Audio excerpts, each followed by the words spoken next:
mercy unto thousands of them that love me and keep my commandments. 13, thou shalt not kill. I mean, that should be pretty evident. We know that we should not be doing that, right? Thou shalt not covet thy neighbor's house. Thou shalt not covet thy neighbor's wife, nor his manservant, nor his maidservant, nor his ox, nor his ass, nor anything that is thy neighbor. So we're not supposed to covet anything that any of us has, whether it's wealth, fortune, spouse, anything. So we're going to see. And just remember, visiting the iniquity of the fathers upon the children unto the third and fourth generation of them that hate me. Okay. So we're going to go to Deuteronomy. I'm going to read chapter 27, we'll read verse 24.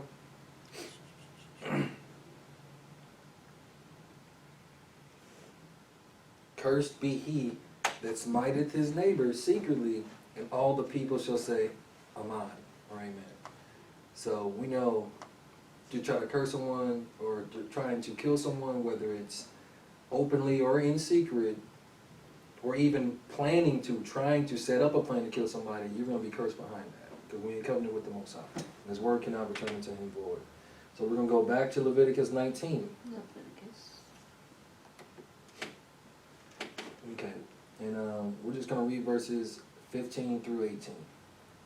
Now, I'm telling you, it's a lot of reading today. Again, that's why I didn't know how much y'all knew about the King David, King Saul situation. And let's see what actually happened to Saul today. Okay, Leviticus 19, verse 15. You shall do no unrighteousness in judgment. Thou shalt not respect the person of the poor, nor honor the person of the mighty. But in righteousness shalt thou judge thy neighbor. Always in righteousness, no matter their stature, wealth, and anything. Thou shalt not go up and down as a talebearer among thy people. Neither shalt thou stand against the blood of thy neighbor. I am Yahuwah, because you're not supposed to be doing that. Stand against the blood of thy neighbor or thy family, right? Thou shalt not hate thy brother in thine heart. Thou shalt not hate thy brother in thine heart. Thou shalt in any wise rebuke thy neighbor and not suffer sin upon him. Thou shalt not avenge nor bear any grudge against the children of thy people, but thou shalt love thy neighbor as thyself. I am Yahuwah. So I highlighted and underlined the last two on this one just because we're going to see if the Most High is telling the truth or is if he's just for play. Because a lot of people don't think that these curses and the mistakes and the actions that we make now won't have consequences generations down the line. So this is crazy. I don't see how not. Like we in it. We in stuff that they done. Right. We ain't backing away. Like we still going through it. Well, I don't think it's that they don't believe, because they have to believe, and I say that because on the woman aspect, they're like, oh, it's your God's curse. Like, if you're saying that, that means you believe that the curse that was from Adam and Eve trickled down to us. So you just being neglectful of what you're reading. You just like, I don't want to believe that. It's nothing. Look, Yeah, like, you believe in that. They take it as a la carte. It's not a la carte. Yeah. You're gonna take it all. You gonna get it all regardless, whether you want to or not. Yeah. But are you gonna take it for face value what he say, or you just gonna have to take it on the back end? You can choose what generational curse you want out the Bible and say, okay, this one's just for women. Everybody else is cool. Yeah, that's what. If you believe in that, then you believe in these right here.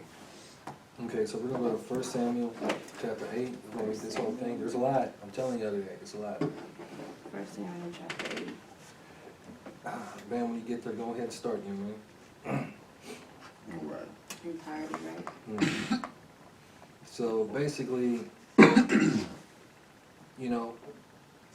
Moses, or Moshe and Aharon, they were the first two to lead, basically. Basically, Moshe was. Then after him was Yahusha, and then there was a time of the judges that happened. And then towards the end of the time of the judges, the people, they started to see all these other nations, how they had a king over them. And so what's going to end up happening is they want a king over them to be like the other nations. So let's see how that goes for them. How about that? All right. Everybody ready? And the men of, First Samuel. oh, I'm in 7. I was in 1, so. Read. All right. Are you ready? Yes. And it came to pass when Samuel was old that he made his sons judges over So Israel. real quick, so Samuel was a prophet or a seer for the children of Israel, just in case you don't know. Okay, sorry, my bad. Got you. When he was old, that he made his sons judges over Israel. Now the name of the firstborn was Joel, or Joel. Because Joel was with. Yoel. And the name of his second, Abiah. They were judges in the Beersheba. And his sons walked not in his way, but turned aside after liquor. Money. I really thought that was tobacco. No. And took bribes and perverted judgment. So they was unrighteous judges, huh? Then all the elders of Israel gathered themselves together and came to Samuel unto Ramah, and said unto him, Behold, thou art old, and thy sons walk not in thy ways. Now make us a king to judge us like all the other nations. But the thing displeased Samuel when they said, Give us a king to judge us. And Samuel prayed unto Yahweh and said, Yahweh. And Yahweh said unto Samuel, Hearken, just hearken, right? Hearken unto the voice of the people and all that they say unto thee.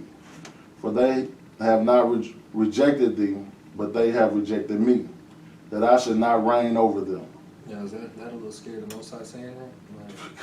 Like, cut them off. They rejected him. He said, I would not reign over them. And according to all the works which they have done since the day that I brought them up out of Egypt, even unto the day wherewith they have forsaken me, and served other gods, so do they also unto thee. So do they also unto thee. Unto Saul, yeah. Now therefore hearken unto the voice, howbeit, yet protest solemnly unto them, and show them the manner of the king, they shall reign over them. That shall reign over them. And Samuel told all the words of Yahweh unto the people that asked of him a king. And he said this.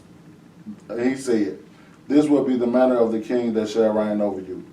He will take your sons and appoint them for himself, for his chariots, and be his horsemen.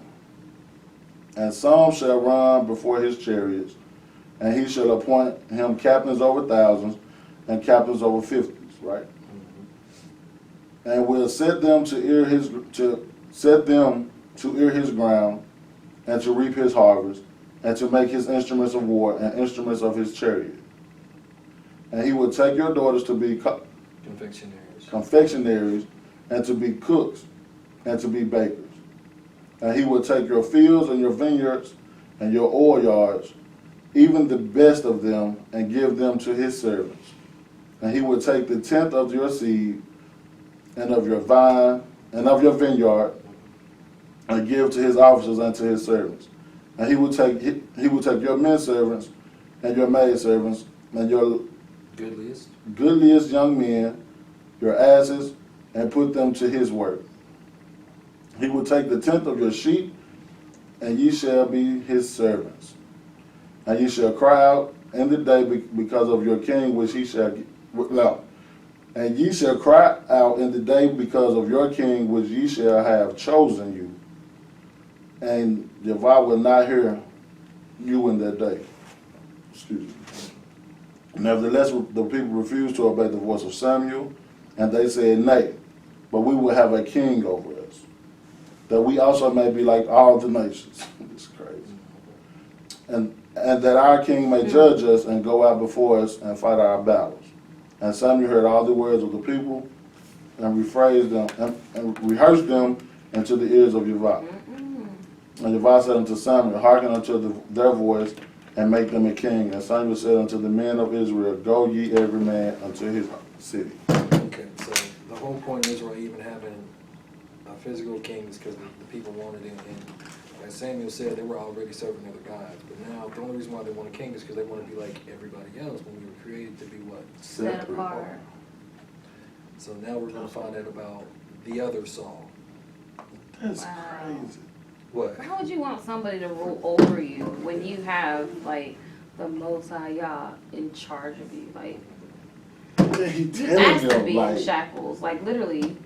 like we Hold on, let me go back in time and get my ancestors. You got to remember who our ancestors were. Remember what Moshe and Aaron had to go Yeah. through? Over and over and again. over. Moshe Hard-headed. still over here trying to stand in the way between the Most High.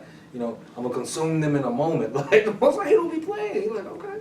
You want a king? Got you. I got somebody. You know he's going to be a man after your own heart. You just don't know it yet. That's crazy. Like he literally warned them Yeah. and told them like, y'all don't want this, cause this is what he gonna do. Like, Bro, just like when Yahushua was dying, yeah, let his blood be upon us and upon our children. we'll take Foolish. that. No. Foolish. Like, Why? foolish, man. That's just crazy. Our people. Okay, Let's go, brothers. Yeah, you 9. definitely can tell you. 1 Samuel 9. Yes, if you don't mind, go ahead. Now there was a man of Benjamin whose name was Kish, the son of Abel. Is that how I said it? Abel? Abiel. Oh, Abiel, that's cute. The son of Zoroi, the son of Bechorath, the son of Aphia, and Benjamite, a mighty man of power.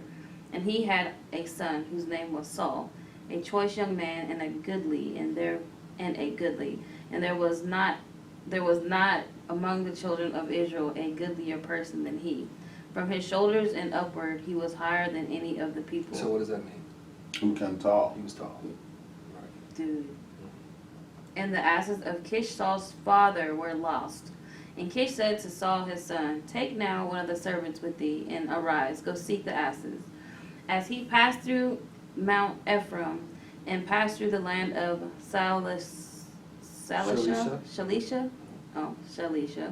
But they found them not. Then they passed through the land of Shalom, and there they were not. And he passed through the land of Benjamites, but they found them not. And when they were come to the land of Zup, Saul said to his servant that was with him, "Come and let us return, lest my father leave carrion for the asses and take thought for us." And he said unto him, "Behold now, there is in this city of a man of God, and he is an honorable man, and that he saith, cometh surely to pass. Now let us go thither. Pre-adventure he can show us our way that we should go." Then Saul to his said Saul to his servant, "But behold, if we go, what shall we bring the man? For the bread is spent in our vessels, and there is not a present to bring to the man of God. What have we?" And the servant answered Saul again and said, "Behold, I have here at the hand the fourth part of a shekel of silver, that will I give the man of God to tell us our way."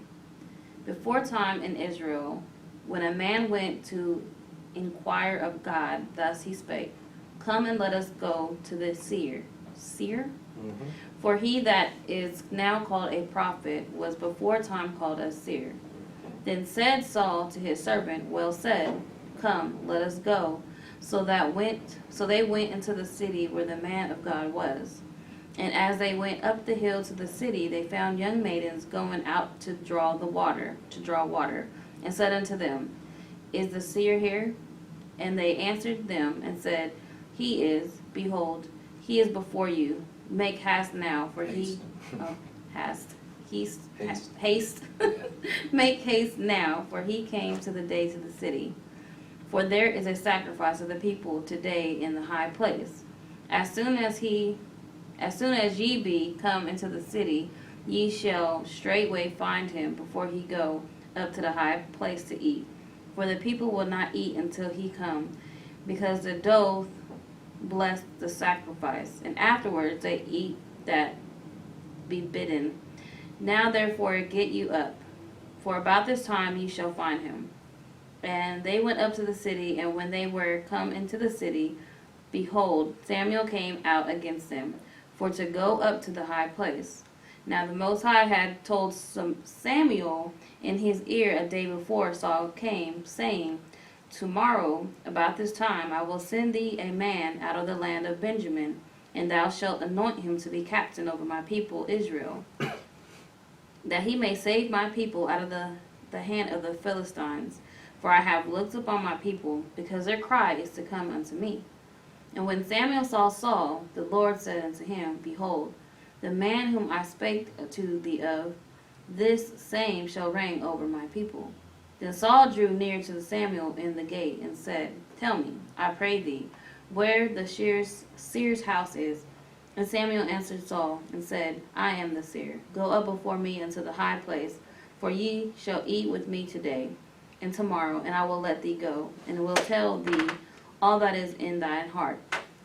And as far as thine asses that were lost 3 days ago, set not that mind on them, for they are found.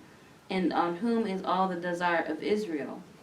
Is it not of thee, and on of all thy father's house? And Saul answered and said, am not I a Benjamite? Did I say that right? Yeah. Of the smallest of the tribes of Israel, and my family the least of all the families of the tribe of Benjamin. Wherefore they speak it thou so to me. And Samuel took Saul and his servant, and brought them into the parlor, and made them sit in the chiefest place among them that were bidden, which were about 30 persons. And Samuel said unto the cook, Bring the portion which I gave thee, of which I said unto thee, Set it by thee. And the cook took up the shoulder, and that which was upon it, and set it before Saul. And Samuel said, Behold, that which is left, set it before thee, and eat. For unto this time hath it been kept for thee, since I said, I have invited the people. So Saul did eat with Samuel that day. And when they were and when they were come down from the high place into the city, Samuel communed with Saul upon the top of the house. And they arose early, and it came to pass about the spring of the day that Samuel called Saul to the top of the house, saying, Up, that I may send thee away. And Saul arose, and they went out both of them, he and Samuel abroad. And as they were going down the end of the city, Samuel said to Saul, Bid the servant pass on before us. And he passed on. But stand thou still a while, that I may shew thee the word of the Most High. So again, we're just getting the full context of Saul. Like I said, I didn't know how much y'all knew about the story. That's why we're reading these. Now we're going to find out, why is it doing that, about Saul.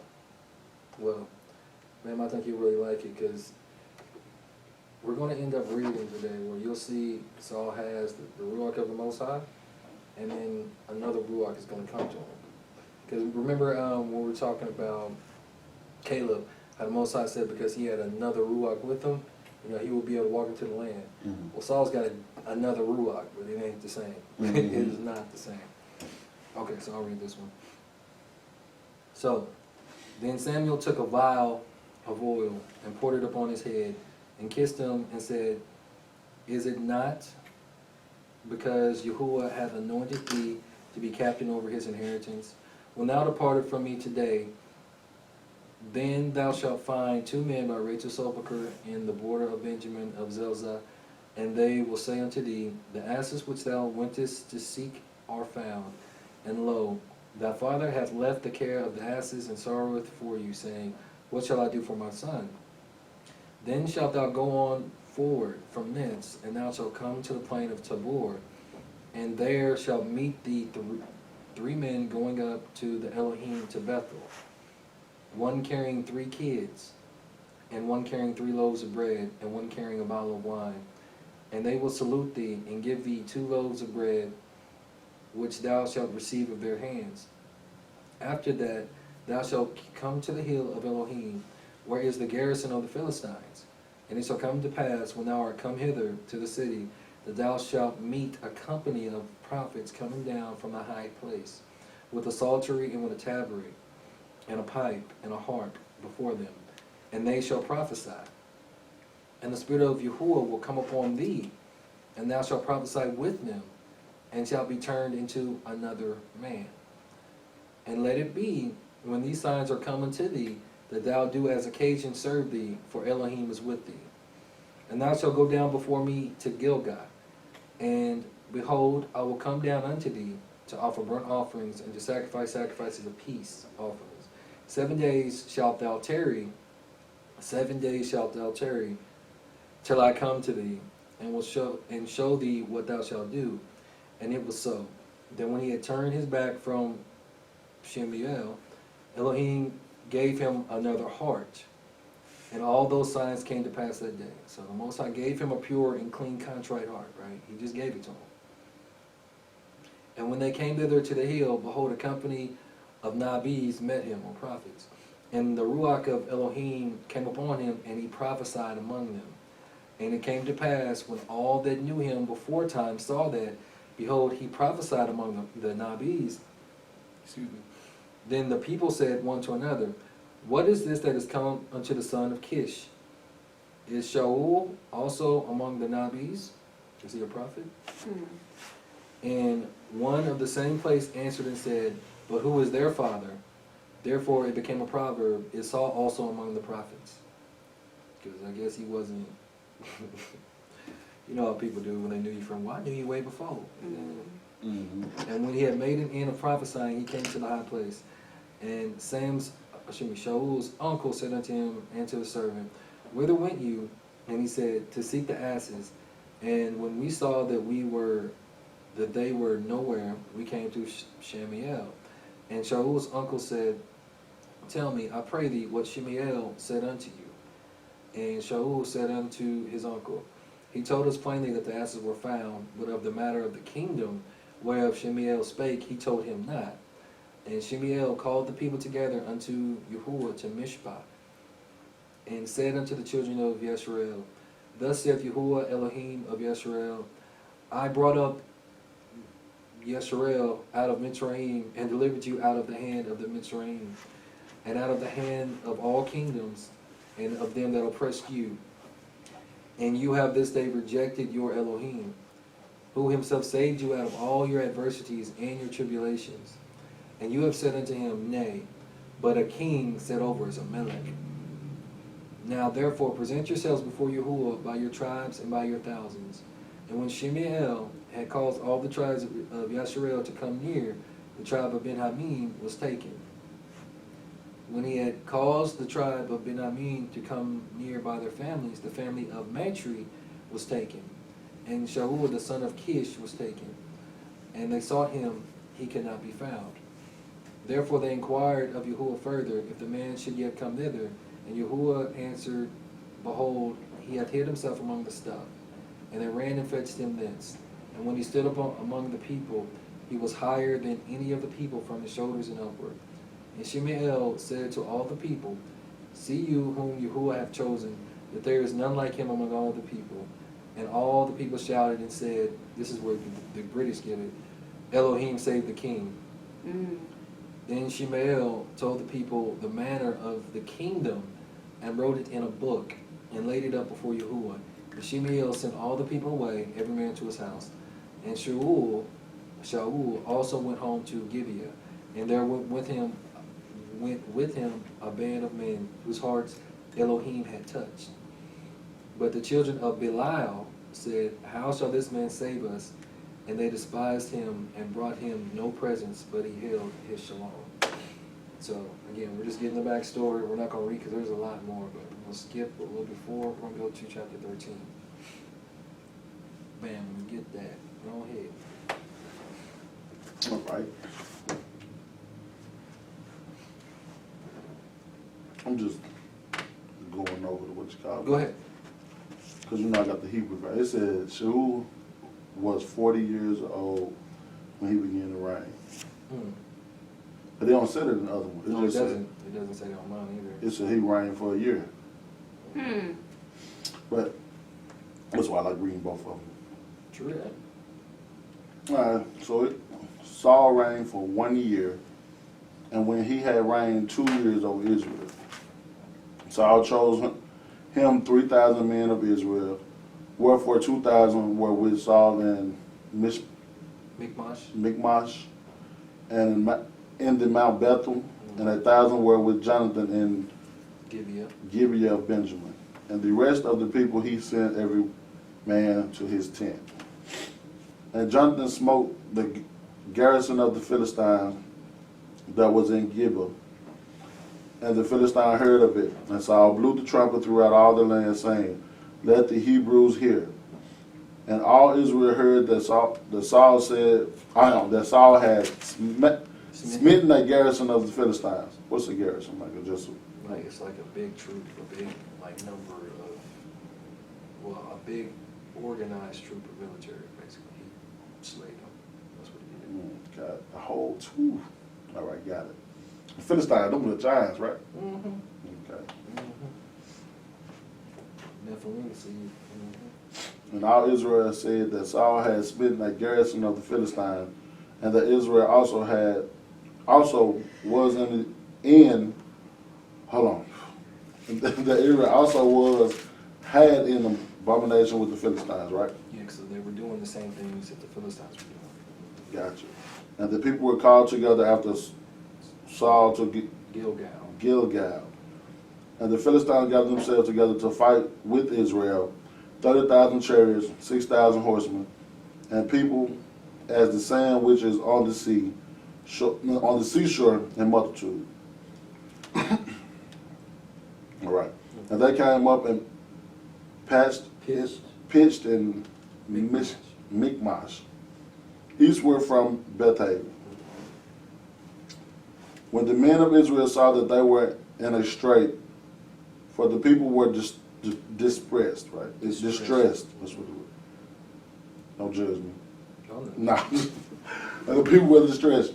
Then the people that did hide themselves in caves and in thickets and in rocks and in high places and in pits. And some of the Hebrews went over Jordan to the land of Gad and Gilead. As for Saul, he was yet in Gilgal, and all the people followed him trembling. And he tarried 7 days, according to the set time that Samuel had appointed. But Samuel came not to Gilgal, and the people were scattered from him. And Saul said, "Bring hither a burnt offering to me, and peace offering." And he offered the burnt offering. And it came to pass that as soon as he had made an end of the burnt offering, behold, Samuel came, and Saul went out to meet him, that he might salute him. So, now, why is this significant, what Saul's doing right now? So I'm offering something. What We're trying to tribe- get the attention of the Most High. Well, what tribe is he from? The tribe of Benjamin. Who's the priest tribe? Levi. Levi. Why is he offering to him? Oh, because he can't get the attention of the Most High. And did Samuel give him a commandment to offer the sacrifice to the No. Most High? He told him to wait there. He said, "Wait there for 7 days, and I'm coming." But he was like, "The 7th day came." He was like, "It's something I gotta do. I got a part to do." So I can do this. I got work to do. Okay, keep going. Right, my phone had locked up. 10.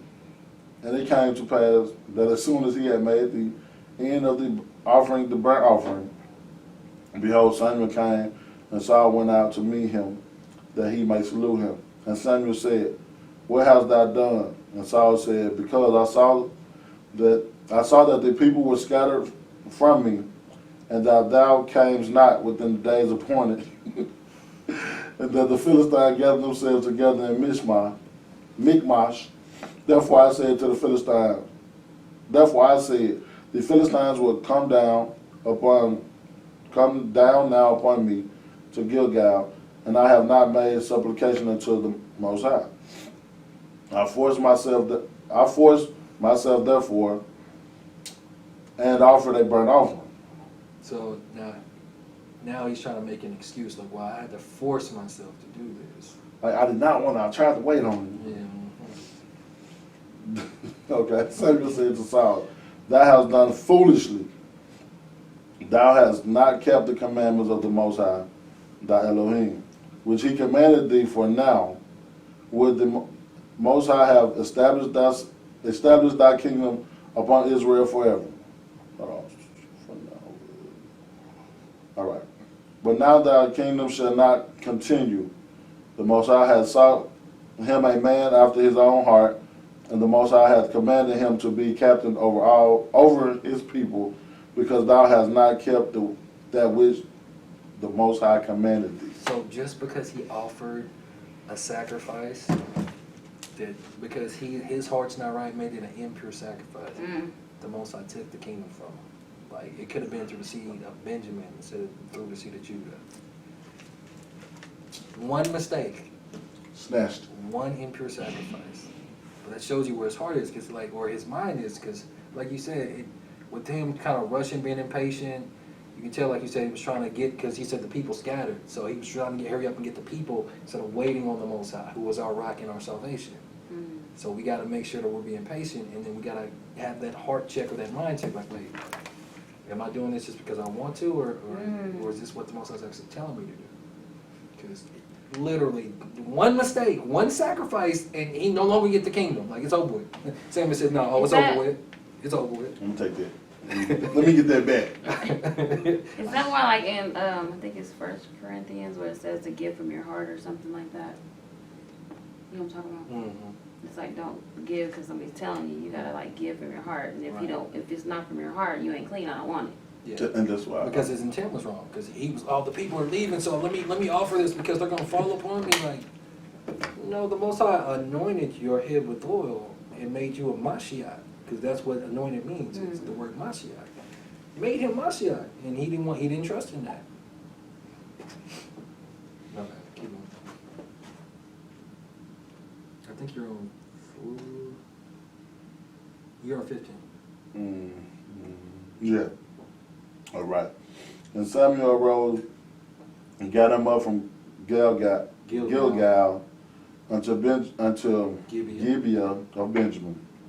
And Saul numbered the people that were present with him, about 600 men. So he went from thousands to 600. And Saul and Jonathan, his son, and the people that were present with them abode in Gibeah of Benjamin, but the Philistines encamped in Michmash. And the soldiers came up out of the camp of the Philistines in 3 companies. One company turned unto the way that led it to Ophrah. To Oprah. Ophrah. That is Ophrah. Unto the land of Shaul.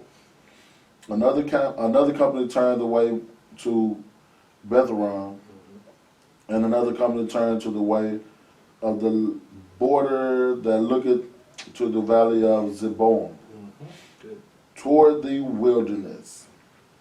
So they covered all 3 sides. Now there was no smith found throughout all of the land of Israel. For the Philistines said, lest the Hebrews make them swords or spears. But all the Israelites went down to the Philistines to sharpen every man his share and his, what's the word? Culture, and his axe and his mattocks. What's a mattock?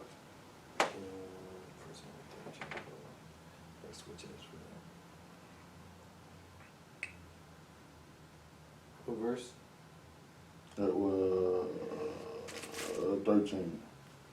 No, it's chapter 13. It's a plowshare. That's what it said. That's verse 20, I mean. All right. Yet they had a file for the mattocks, and for the cultures, and for the forks, and for the axes, and to sharpen the gold. So it came to pass in the day of battle that there was So it came to pass in the day of battle that there was neither sword nor spear found in the hand of any of the people that were with Saul or Jonathan. But with Saul and Jonathan, his sons were there found. And the garrison of the Philistines went out of the passage of Michmash. So, none of his servants got a sword or a spear, but Saul and his son has a sword and a spear. That's not a little weird to you? Because it's the people left right now. Yeah, because he had what was it, 3,000? Thousands of people before, and then it was only 600. And then, like, they were actually kind of sort of being occupied at that time by the Philistines, kind of like we are kind of now. So even though we're not in the land. And like that's what like, no, we can't let them have no sword, no spear, no nothing like this. But the king makes sure that him and his son had one, and he didn't make sure, you know, the rest of his, however many men that was with him had none, or his people. Like, that's a little weird. Huh. That's funny. But from verse 20, it seems like they left Saul and went to the Philistines to sharpen their weapons. Am I getting that right? So that's what happened. Yeah, because I mean, So you left your people to go help the enemy. Literally help them sharpen their swords. yeah. So what verse 20 say? I can just see it now. The folk got scared. Because right before that it says, now there was no smith found throughout all of the land of Israel. So like, yeah, they had to sharpen their stuff, so they had to go to the Philistines to get that done, because Philistines wasn't letting them have no weapons. So it was like, okay, well, let's just use the normal stuff that we use for our cattle and for our land and this and that, and be kind of wise in that. I think is what that's saying. But the Israelites went down to the Philistines to sharpen every man his share, in his culture, in his axe, and his mattocks. Yet they had a file for the mattocks, and for the cultures, and for forks, and for the axes, and to sharpen the goads. So it came to pass in the day of battle that there was neither sword nor spear. So yeah, they went to the Philistines to sharpen their normal working tools, because they didn't have a sword or spear. Only the king and his son did, I think. Yeah. Neither sword nor spear found in any of the hand of the people that were with Saul and Jonathan, but with Saul and Jonathan his sons were found. And the garrison of the Philistines went out to the passes of Michmash. So they were fighting against the Philistines, correct? And they still, yeah. That's crazy. Wow. I mean, they had to do something. They didn't have it. The king didn't make sure they had what they needed. So it's like, well, you know us, we can improvise anything. Well, hey, I know we're at war with them, but if we, give them some money, they'll let us do this, and that. And you know how people do it. Like, and there's probably plenty of our people on playing both sides of the field. Like, well, depending on who win, like, I got you. I'll make a secret covenant, because That's how it is nowadays too. Because I was in the Civil War. You come Man. help us beat the North, you're going to be free. Like, they fighting for my freedom, though. Man, Okay, that's so crazy. we're going to 1 Samuel 15, and I think I'll go ahead and read this one. Oh, are we skipping? I'm trying to make sure I get it right. Yeah, 15. You starting at 7 or the whole thing? Hold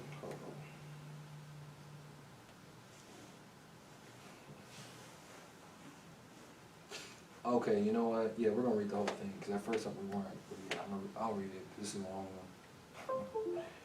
Yeah, we're gonna learn about Saul's heart, and then from this point forward, you're gonna see the hatred in his heart towards his neighbor. We're gonna say that after this chapter. Okay. Why do you keep doing this? Let me just stop. I don't know why I keep doing this. Samuel also said unto Saul, Yahuwah sent me to anoint thee to be king over his people, over Israel. Now therefore hearken unto the voice of the word of the debar of Yahuwah. Thus saith Yahuwah Zebaoth, I remember that which Amalek did to Yisrael, who laid wait for him in the way, when he came up from Mitzrayim. Now go and smite Amalek, and utterly destroy all that they have, and spare them not, but slay both man and woman, infant and suckling, ox and sheep, camel and ass. He did that once before. Like, he told somebody to do that, right? And Saul gathered the people together and numbered them in Telaim, 200,000 footmen, 10,000 men of Yehuda. Our That's a tribe, lot of people. boy. And Shaul came to a city of Amalek and laid wait in the valley. And Saul, or Shaul, said unto the Kenites, Go, depart, get you down from among the Amalekites, lest I destroy you with them. For you show kindness to all the children of Yasharel when they came up out of Mitzrayim. So the Kenites departed from among the Amalekites. They wasn't no fool, like, all right, yeah, you about to do what you got to do. And Shaul smote the Amalekites from Havilah until thou comest to Shur, that is over against Mitzrayim. And he took Agag, the king of the Amalekites, alive, and utterly destroyed all the people with the edge of the sword. But Shaul and the people spared Agag and the best of the sheep, and of the oxen, and of the fatlings, and the lambs, and all that was good, and would not utterly destroy them, but everything that was vile and refuse, that they destroyed.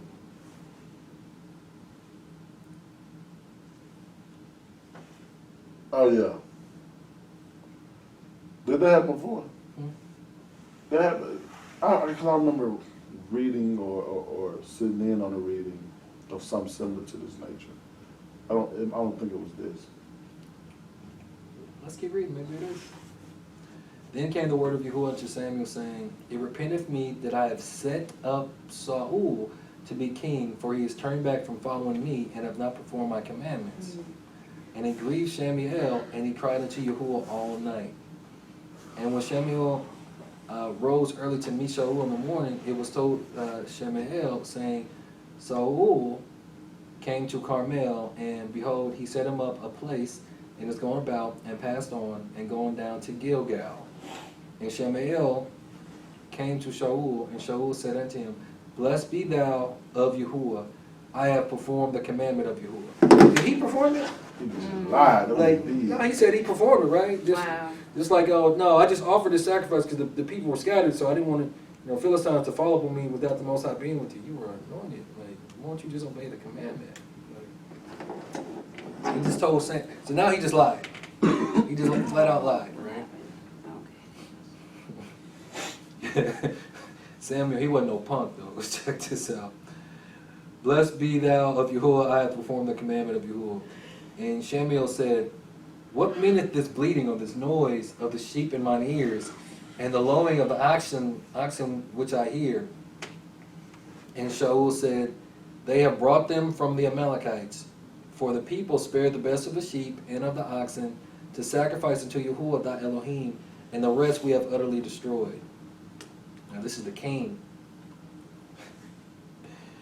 Then Samuel said unto Shaul, Stay, and I will tell thee what Yahuwah hath said to me this night. Mm-hmm. And he said unto him, Say on.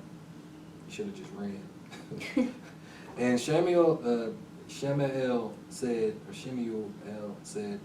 When thou wast little in thine own sight, and was not made the head of the tribes of Yasharel, and Yahuwah anointed you Melech, or king, over Yasharel, and Yahuwah sent thee on a journey, and said, Go, and utterly destroy the sinners of the Amalekites, and fight against them until they be consumed.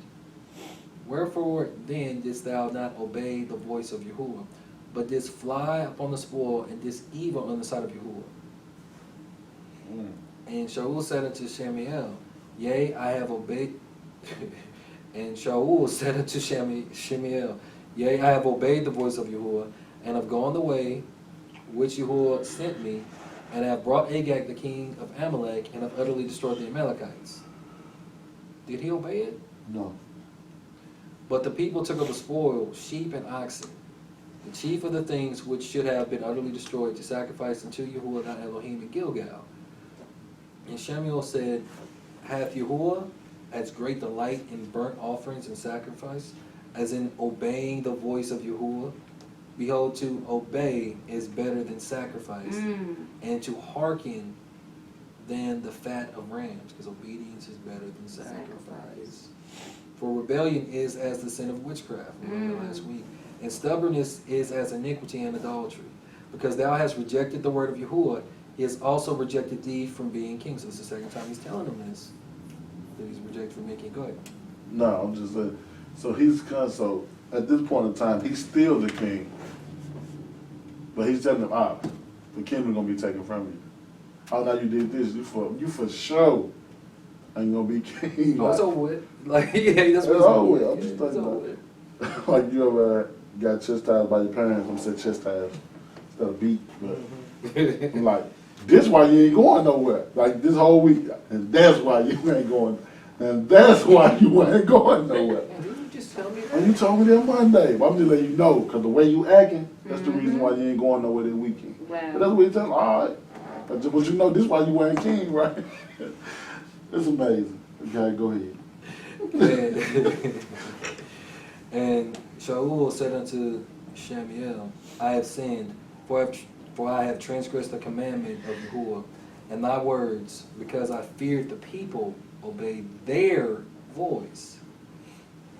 Now, therefore, I pray thee, pardon my sin, and turn again with me, that I may worship Yahuwah.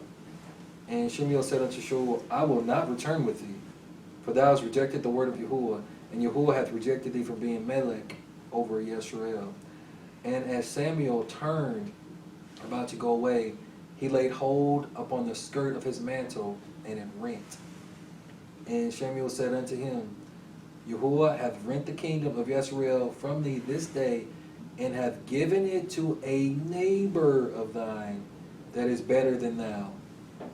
And also the strength of Yisrael will not lie, nor repent, for he is not a man that he shall allow repent. Yahusha, the right hand.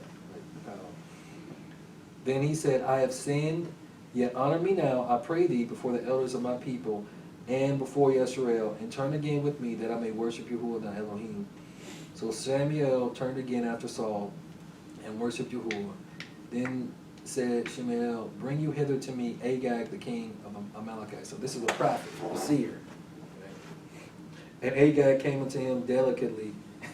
Hey, what's up, Samuel? Hey, How you doing? what's up, man? You good? Yeah, I understand we had this thing, but it's over with now. You know, y'all can really just y'all can drop me off over here. Actually, you know.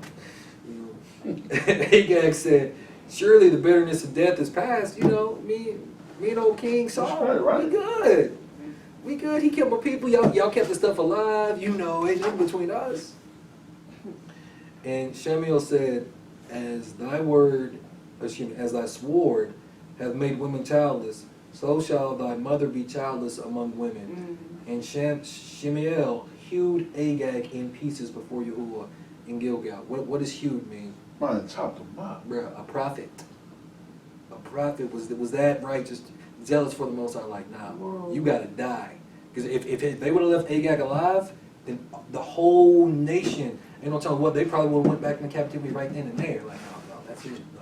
Samuel wasn't playing. Cut him to pieces. He didn't just kill him. He cut him to pieces, bruh. I'll get you. Then Samuel went to Rahama, and Shaul went up to his house to Gibeah of Shaul. And Samuel came no more to see Saul until the day of his death. Nevertheless, Samuel mourned for Shaul, and Yahuwah repented that he had made Saul king over Yisrael. Even the Most High repented. Wow.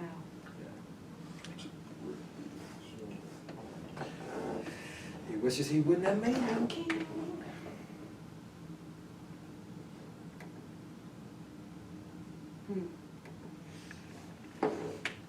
Okay. What? What's it mean? Go ahead.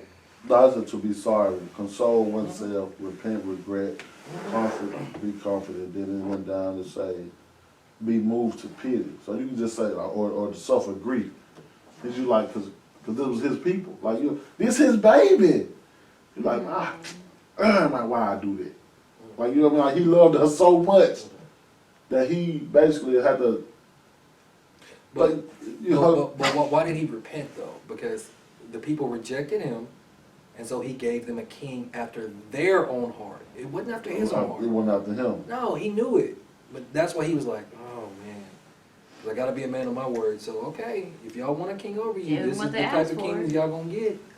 Because they knew that from way back in Deuteronomy. But see, like I said, so many definitions also means to have compassion. So, Well, of course he had compassion on the rest of the people because Saul caused them to sin. Like, that's why Samuel's like, man, what's all this cattle I'm hearing? I'm alive. Huh? Is that a guy right there? Ain't he supposed to be dead or something? what is that? I'm like, man.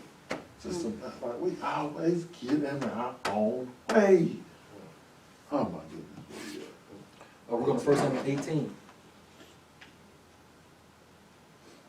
5 through 16, 19 through 22, and 24 through 30. Oops. So I'm going to start cutting it up. Yeah, right. I just wanted y'all to see the heart. Now remember, we just read that the kingdom was rent to one of his neighbors. Now, are we allowed, because we read it earlier, to have hate in our heart towards our neighbor? No.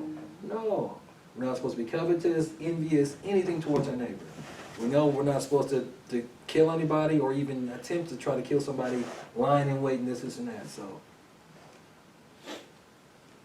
there's consequences. And we're going to get to the point where you see what happened to Saul's family. We'll just say his children first. Okay, Jessica. Yes, when you're there, go ahead. And David went out whithersoever Saul sent him, and behaved himself wisely. And Saul set him over the men of war, and he was accepted in the sight of all people, and also in the sight of Saul's servants. Now, y'all know David, he was already, he was to be anointed by Saul, by Samuel, and all the stuff with the Philistines. We all know David killed Goliath and all. Okay. And it came to pass as they came, when David was returned from the slaughter of the Philistines, that the woman came out of the cities of Israel, singing and dancing, to meet King Saul with tabrets, with joy, and with instruments of music. That's an interesting spelling. And the women answered one another as they played and said, Saul hath slain his thousands, and David his 10,000s. And Saul was very wroth, and the saying displeased him. And he said, they have ascribed unto David 10,000s, and to me they have ascribed but thousands. And what can he have more but the kingdom? So is he being covetous? Like, They gonna tell me 1,000, but why he get 10,000? And Saul eyed David from the day and forward.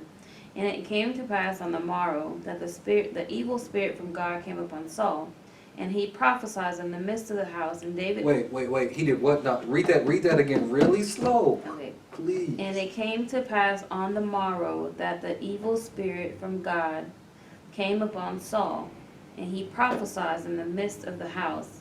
And David played with his hand as at other times, and there was a javelin in Saul's hand.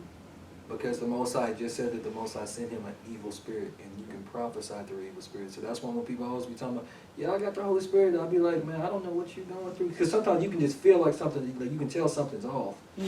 Like, Yeah. Look, the Most High can send you whatever spirit He wants to send to you, depending on your heart. And we see how He's already covetous, like, and this is just a song that they made. Oh, I only get 1,000, David get 10,000. So what he say Goliath? Like, what about me delivering y'all before that? Like, he really eyeing David. Like, what more can David have but the kingdom? Why you worried, bro? You king now, right? What more could you want? You were king. Right. Have love in your heart, not hate towards your brother. Okay. And Saul cast a javelin, for he said, I will smite David even to the wall with it. And David avoided out of his presence twice. Now, we're not supposed to murder. Thou shalt not kill. What is he trying to do? Kill Saul. What has David done to him? Or kill, yeah. Be great. He won't let David be great. Can be He great. said be great. Yeah, he won't let David be great. Okay, so Saul's trying to kill David. I'll keep that, I'll mix them up here. Okay. And Saul was afraid of David because the Lord was with him and was departed from Saul. Therefore Saul removed him from him and made him his captain over 1,000. And he went out and came in before the people. And David behaved himself wisely in all his ways, and the Lord was with him. Wherefore Saul saw that he behaved himself very wisely, he was afraid of him. But all Israel and Judah loved David because he went and came in before them. That's crazy. So you mean to me, this man, you know how like scary that is? To know somebody walking with you. Like you can see the Most High on somebody and like, nah, I had Oh, this. yeah, I remember this story I now. had this. I was mixing it up. Wow. I mean, he's eyeing him like he threw a javelin at him, like trying to kill him. Envious, Like, jealous, all kinds of stuff. Mm-hmm. You want me to continue? yeah. Okay. What did you read? What did you stop at? 16. 15 or 5 through 16. Oh yeah, go ahead. You in 19? Okay, but it came to pass at the time when Merab, Saul's daughter, should have been given to David, that she was given unto Adriel, the Meholite. Mm-hmm. What is going on? Yeah. Oh my gosh, my niece is calling me. Why is she calling me? Sorry, I don't know how to get rid of this. No. If you got an answer, go ahead. Ah! I don't know what I'm doing. Should have that phone. Yeah, give me a second. I don't. All right. But Sorry. it came to pass when Merab, Saul's daughter, should have been given to David, and she was given to Adriel, the Meholithite, to wife, because Saul's trying to get, he's trying to be sneaky. And Michal, Saul's daughter, loved Daoud, and they told Shaul, and the thing pleased him. And Shaul said, I will give him her, that she may be a snare to him, and that the hand of the Philistines may be against him. Wherefore Shaul said to Daoud, Thou shalt this day be my son-in-law, in the one of the twain. What? This man, he's so. His second daughter, well, one of his daughters actually. So he was supposed to have one daughter. Right. He tried to offer the first daughter to him, and then he ends up giving it to somebody else. David was kind of like, nah, who am I? I'm lowly. I'm a poor man. What do I look like being the son-in-law to the king? And so now he's gonna try the next daughter because he knows that the next daughter actually is in love with David. So yeah. Okay, so I was just from. Yeah, we skipped some of that. If you read verse 17, Shaul said to Daoud, Behold, my elder daughter Merab, her will I give to thee to wife. Only be thou valiant for me, and fight Yahuwah's battles. For Shaul said, Let not mine hand be upon him, but let the hand of the Philistines be upon him. And David said unto Shaul, Who am I, and what is my life, or my father's family in Yasharel, that I should be son-in-law to the king? You just don't know. Bro, so if we keep everything in context, we'll show when he was anointed, became a quote unquote Melech, Mashiach, whatever you want to say. Notice that the Most High put the Holy Spirit in him, or the Ruach HaKodesh of Yahuwah in him, and it said it changed him into another man. Now through disobedience, the Most High sent a evil Ruach, but then he reverted back to who he was before, because it don't make no sense. Like from off gate, he was supposed to stay, and Samuel was supposed to come down and do the sacrifice, and he decided, no, I'm gonna do this because I gotta keep the people with me. You know, oh well, he said kill everybody, everything, don't leave nothing. But these sheep and oxen, they look good. The people, they look happy. And there's not much that one man can do. He ain't that bad. You know, we just keep him alive, and I'll just have an allegiance with him. This is what get me now. This just me. I was thinking, because he said kill all the Ammonites and basically everything in his land. Everything. But he sent word to get some people out of there. It's all the Kenites, right? Because they had if I'm not mistaken, the Kenites were, I think it talks about how like they were good to them when they came out of when they initially came out of Mitzrayim. Like they were good to the Kenites. And it's like, hey, you better separate from these people because we about to utterly destroy them. So yeah. So even though the Most High told them, kill Amalekites. Right, but the Kenites aren't Amalekites. They're not. They're two different peoples.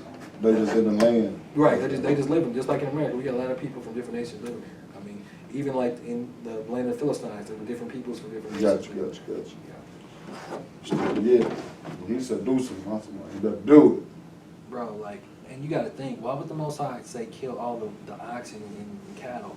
What were they doing with the oxen and cattle? We know they were sacrificing to the gods, but there ain't those probably having sex with them and all that weird stuff, bro. Like, we got laws against that. We can't do that. We can't. Gilgal. And it's pleased him twain. And Shaul commanded the servants, saying, commune with Daud secretly, and say, behold, the king have delight in thee, and all his servants love thee. Now, therefore, be the king's son-in-law. I'll just go ahead and keep reading. And Shaul's servants spake those words in the ears of Daud. And Daud said, seemeth it right it to you a light thing to be a king's son-in-law, seeing that I am a poor man and lightly esteemed? And the servants of Shaul told him, saying, on this manner spake Daud. And Shaul said, thus shall you say to Daud, the king desireth not any dowry, but 100 foreskins of the Philistines, to be avenged of the king's enemies. But Shaul thought to make David fall by the hand of the Philistines. Now, there's consequences, because he's trying to kill David without a cause. Why? Oh yeah, I'm going to give you my daughter Milcah so she can be a snare unto you and so you can die by the hand of the Philistines. Why? Like, according to Yahushua in Matthew 18 or Luke 18, like, we're not supposed to bear a grudge. We can't even offer a sacrifice, to the Most High, period, Go ahead. Was it prophesied that David was going to be king? Like, did he get whiff of that, or?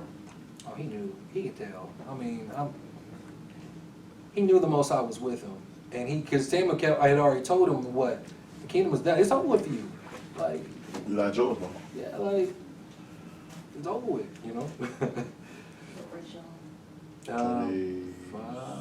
6? Yeah, 26. And when his servants told Daud these words, it pleased Daud well to be the king's son-in-law, and the days were not expired. Wherefore Daud arose and went, he and his men, and slew the Philistines 200 men. And Daud brought their foreskins, and they gave them in full tale to the king, that he might be the king's son-in-law. And Saul gave him Milcah, his daughter, to wife, because he didn't think they was going to survive getting all those foreskins. Mm. And Shaul saw and knew that Yahuwah was with Daud, and that Milcah, Saul's daughter, loved him. And Shaul was yet more afraid of Daud, and Shaul became Daud's enemy continually. Mm-hmm. Then the princes of the Philistines went forth, and it came to pass after they went forth that Daud behaved himself more wisely than all the servants of Shaul, so that his name was much set by. So you mean to tell me this man did nothing wrong? He didn't do nothing wrong. He just hated on him. He literally hated on this man to the point where he made himself scared of David because he was doing so much evil towards David. I've had that happen to me before.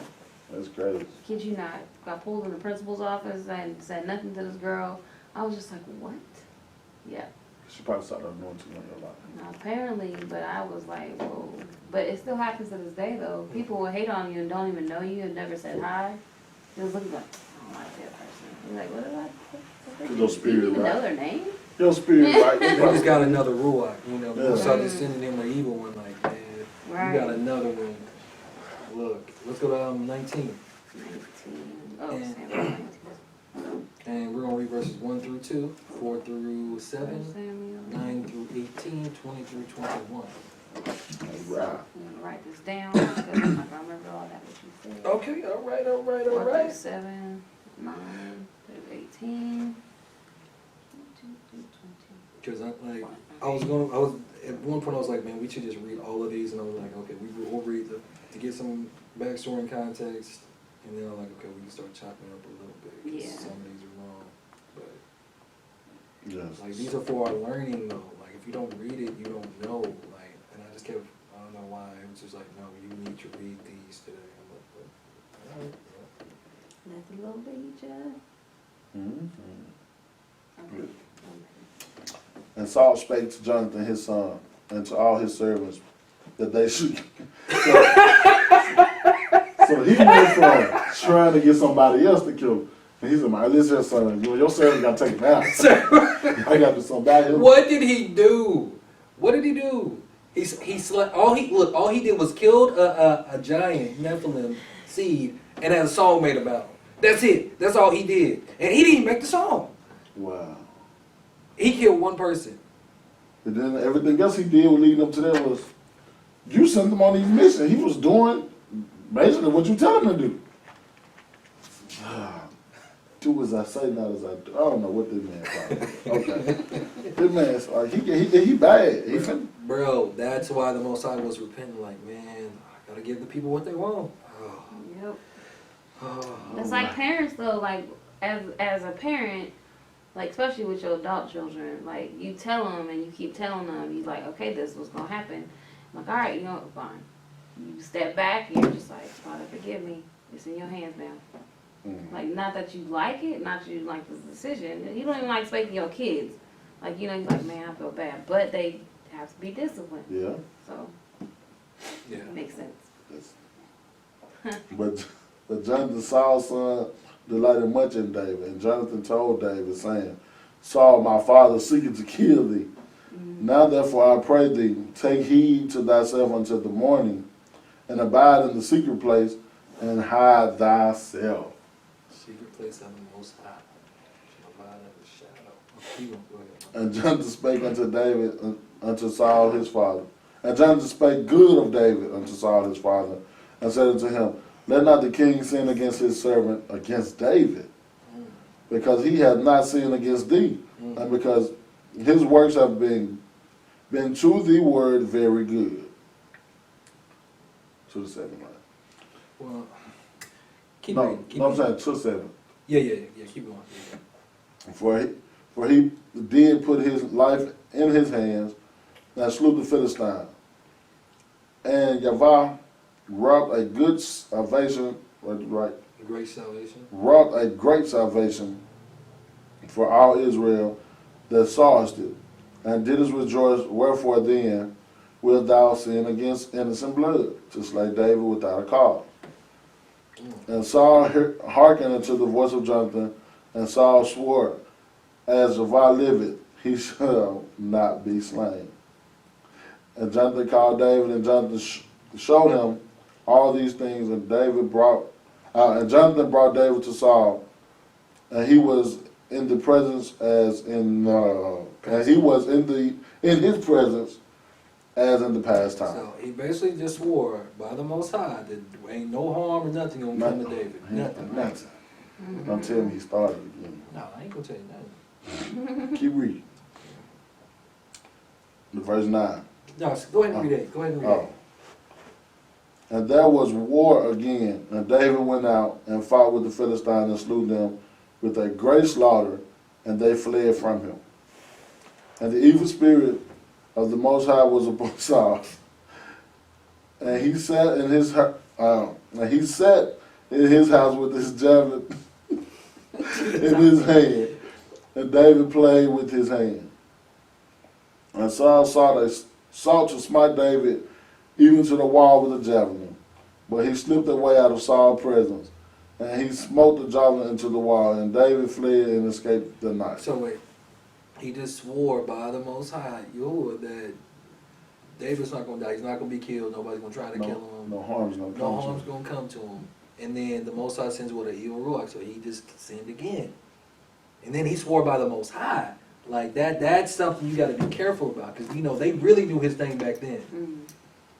Okay. Verse 11. Saul also sent messengers to David's house to watch him. Messengers Wow. to David's house to watch him, and to slay him in the morning. And was it Michal? Michal, David's wife, told him, saying, if thou save not thy life tonight, tomorrow thou shalt be slain.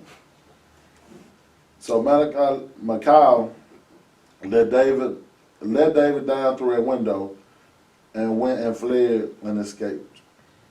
And Michal took an image and laid it in her bed, and put a pillow of goat's hair for his, what's the bolster?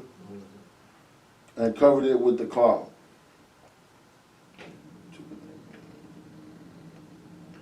Hold on, I was reading something else. Okay. And when Saul sent messengers to David, he said, he is sick. And Saul sent the message again to see David, saying, bring him up to me in the bed, that I may slay. Wow, this is my chance. Say what? I got him. Bring him to me. And when the messengers were coming, and behold, there was an image in the bed, and they put up goat's hair for his bolsters. And Saul said unto Michal, why hast thou deceived me so, and sent away my enemy? Oh, that's his enemy now. Wow, that's crazy. That he is escaped. And Michal answered, saying, I answered Saul. He said unto me, let me go. Why should I kill thee? Let me go. Okay. So David fled and escaped and came to Samuel to Ramah. So now he went to the man of the Most High. Boy, I had to. And told him all that Saul had done to him. And he had Samuel went and dwelt in Naoth. 20 and 21. And Saul sent messengers to David to take David. And when they saw the company of the prophets prophesying, and Samuel standing as appointed over them, the spirit of Elohim was upon the messenger of Saul, and they also prophesied. And when it was told to Saul, he sent other messengers. And it can't be right. Why y'all prophesying? No, I'm going to send somebody else. They prophesied likewise. And Saul sent messengers again the third time, and they prophesied also. Because the Most High was with Dawood, David. All right, now, let me make this question.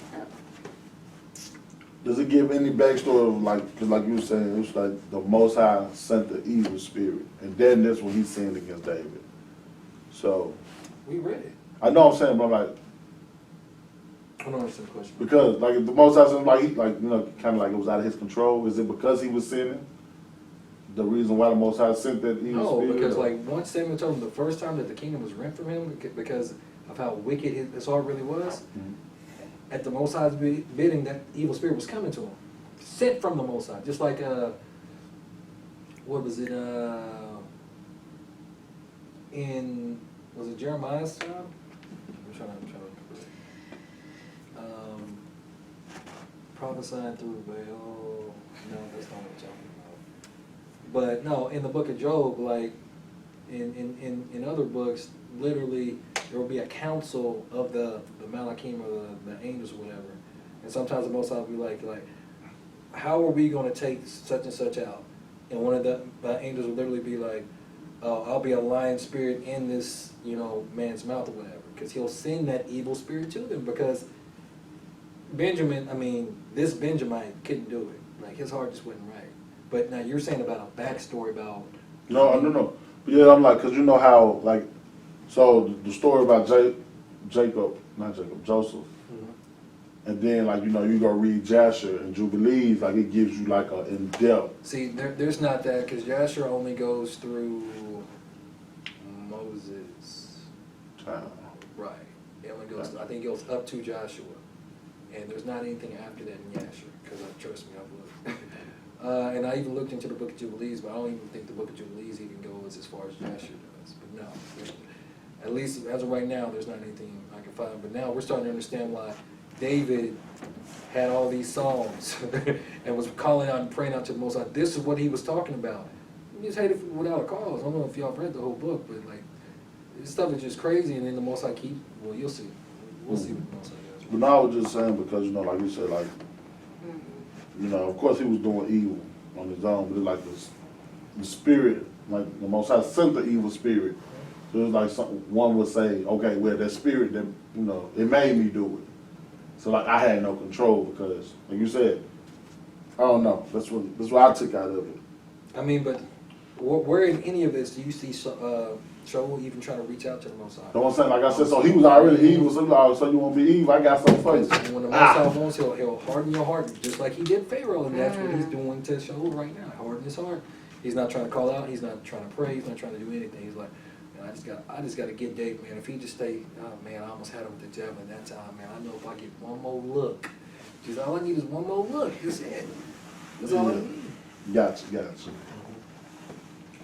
All right, you said. Okay, my bad. So now we're going to 1 Samuel 22. She might have something else. Because you know how wicked this guy is. Because trust me, he's chasing him everywhere he goes, trying to get him. Like, nah, I'm gonna get you because somebody else might be your king, but it just won't be you. Like that's that. Anybody, no, it ain't gonna be him. We gonna find out.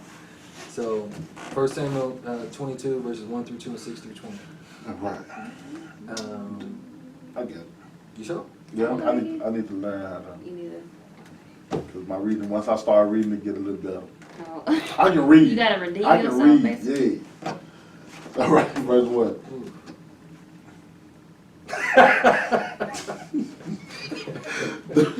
Therefore David departed thence and escaped to the cave. Adullam. And when his brethren and all his father's house heard it, they went down thither to him. And everyone that was in distress and everyone that was in debt, dead. I'm tripping. That was in debt, and everyone that was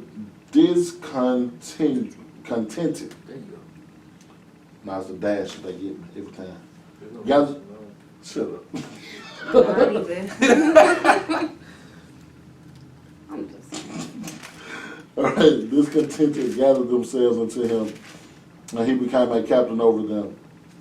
And there were with him about 400 men. So, in his fleeing, he had basically entourage, right? Wait, what did you say? Hold on. I said, so in him fleeing to. Oh yeah, he had people that cleared to him. Yeah, he had an entourage still. Yeah, so. he didn't have no entourage. He had a band of warriors, because them dudes were some savages, bro. So Savage. he was a captain about 400. Yeah. It was about that life. It was like Samuel, but in their prime. Yeah. Like what he did to Agag. But keep going, verse 6. When Saul heard that David was discovered, and the men that were with him, now Saul abode in Gibeah under a tree in Ramah, having his spear in his hand, and all his servants were standing about him. So now Saul, within this time, he went back to Ramah, or was he always in Ramah? Well, No, he had to go back there because David had went back to Saul that was in Ramah. Not Saul, Samuel. Samuel. Because they went to Naathoth, and then I guess David went to, and Saul heard that David was discovered that were with him. So yeah, Saul, he was still chilling in Gibeah. So Ramah is like Gibeah was like a spot in Ramah or something like that. I'll look it up later. Maybe. Then Saul said unto his servants that stood about him, Hear now, ye Benjamites, will the son of Jesse give every one of your fields and vineyards, Give every one of you.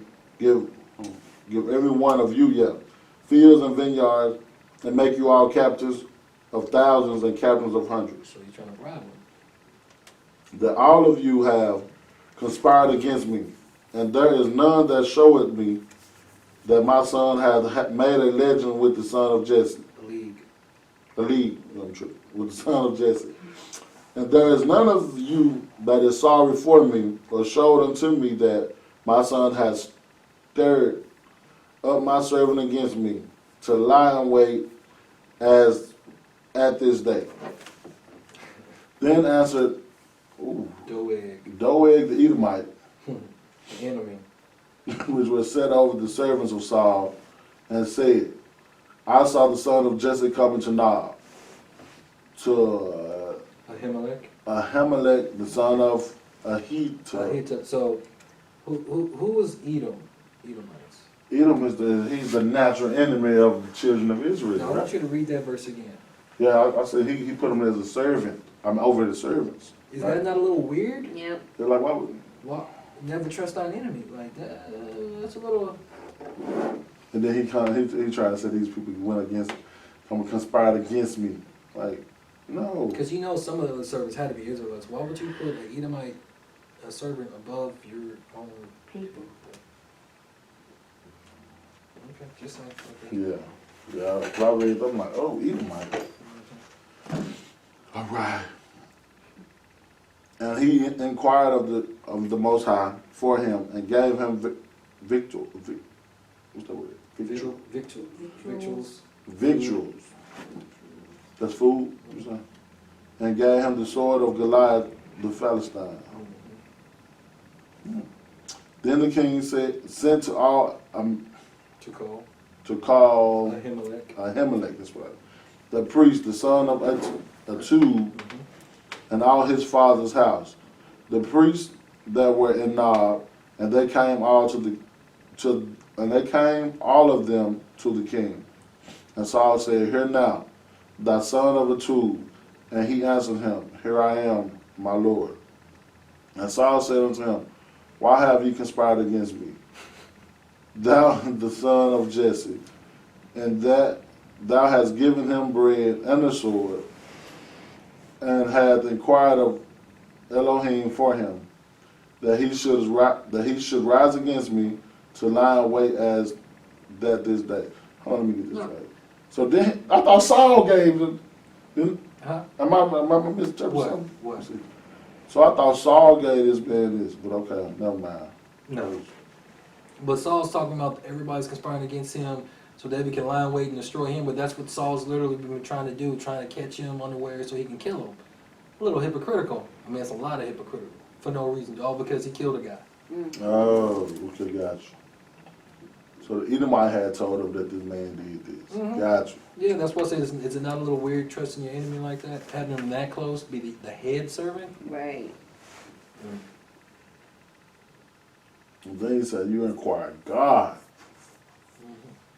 and has inquired of God for him, that he should rise against me to lie in wait as at this day. Okay. Ahimelech. What's something? Ahimelech. That's a lot of stuff. Then Ahimelech answered to the king and said, Who is so faithful among all the servants as David, which is the king's son-in-law, and goeth at thy bidding, and is honorable in thine house? Did I then begin to inquire of Elohim for him? That's right. No, I know I had to click the what's called. Be it far from me, let not the king impute anything unto his servants, nor to all the house of my father, for thy servant knew nothing of all this, less or more. And the king said, Thou shalt surely die, Ahimelech, thou and all thy father's house. So what did he do? He said he didn't know nothing about nothing. Come on, he was like, he actually got a little smart with the king though. Oh yeah, He yeah. was like, so did I require for the Most High on David's behalf? And you was trying to kill him? No, he was like, that's your son-in-law. He did everything you told him to do. And you remember that Jonathan was talking to his son about, not, sinning against David and bringing the curse of innocent blood on you. Like, we read that earlier. Keep going. Ooh. And the king said to the footmen that stood about him, Turn and slay the priest of the Yahweh. No, man, that's some harsh words. Because their hand is also with David, and because they knew when he fled and did not show it to me. But the servants of the king would not put forth their hand to fall upon the priests of the Most High. And the king said to Doeg, Turn thou and fall upon the priest. And Doeg the Edomite turned and fell upon the priest, and slew on that day 85 persons that did wear a linen ephod. So then he gets his enemy to slay us. I was just gonna say that's probably why he had the enemy. He probably thinking from a greater scheme, because he knew like I ain't gonna say he knew, because some people do be sinning against the Most High, but for the most part, like our people, like they feared him. For the most part, you know, unless you get back into Moses again. I can't even say for the most part. I can't even do that. 'Cause it takes a lot to be able to truly know somebody's heart and intent, so I can't even say that. Well, they didn't do it. Like they like when somebody he said do this to me, he was like, I'm like, nah. Bruh, but you gonna kill the priest of the Most High? They're like, come on now, like this, that's supposed to be top notch, right? That's like, yeah. And these men are innocent. There's a curse that comes behind it, and the problem is he let his envy, his jealousy, his covetousness, everything get to him. So now he's willing to kill anybody to get David. You in league with him? Okay, you gotta die. That ain't done nothing to him for Bob. Because I won't sin against the Most High, put innocent blood on my hand. You gonna try to extend judgment upon me, bro. Like it's and again, he's not thinking about his future seed. He's just thinking because he's literally afraid of David because David is righteous and he knows that the Most High is not with him anymore. But he's not thinking about his future, like his seed, his lines, is nothing.